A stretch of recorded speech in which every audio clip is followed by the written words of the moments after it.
कोण आहे जरांगे? आम्ही सरकारच्या विरोधामध्ये आमची भूमिका आहे, चळवळ आहे. जरांगे कोण? संविधानिक पदावर मुख्यमंत्र्याची आईमाई करणारा जरांगे.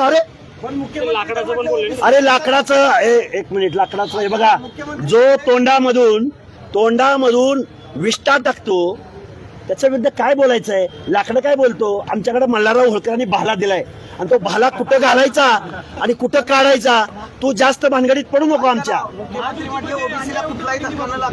कसा लागत नाही? 59 लाख नोंदी झाल्या असतील. मागचे मुख्यमंत्री पण म्हणत होते.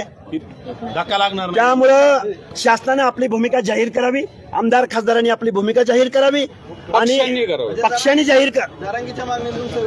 अरे जरांगे काही मागणी करायलाच विरोध आहे ना आमचा. जरांगेच्या बेकायदेशीर मागणीलाच विरोध आहे. ती मान्य होऊ नये म्हणून तर आम्ही हे सगळं आता इथं आमची भूमिका मांडतोय.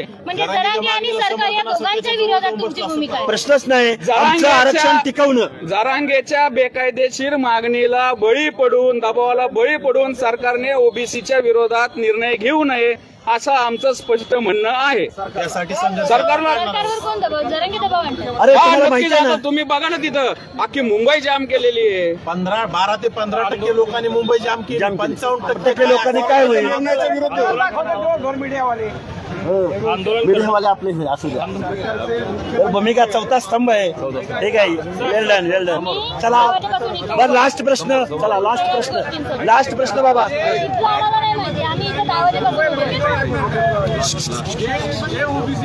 जे आमदार आणि जे खासदार, परत एकदा सांगतो संपूर्ण महाराष्ट्राला, सांगोल्याचे आमदार डॉक्टर बाबासाहेब देशमुख, माढ्याचे आमदार अभिजित पाटील, माळशिरसचे आमदार उत्तमराव जानकर, बीडचे खासदार बजरंग सोनवणे, माजलगावचे आमदार प्रकाश सोळंकी, संदीप क्षीरसागर, ते पापडे आमदार कोण?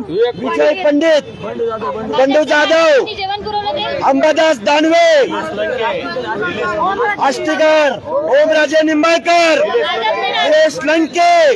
तुमचं ओबीसी आरक्षणाबद्दल काय मत आहे?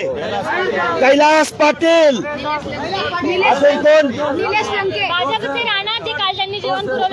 सुरेश दास. तुमचं ओबीसी आरक्षणाबद्दल काय मत आहे ते सांगा, नाहीतर या आमदार खासदारावरती ओबीसी बांधव त्यांच्यावरती बहिष्कार घालतील, बायकॉट करतील. पापड्या झाला की किती वेळा पापड्या. धन्यवाद.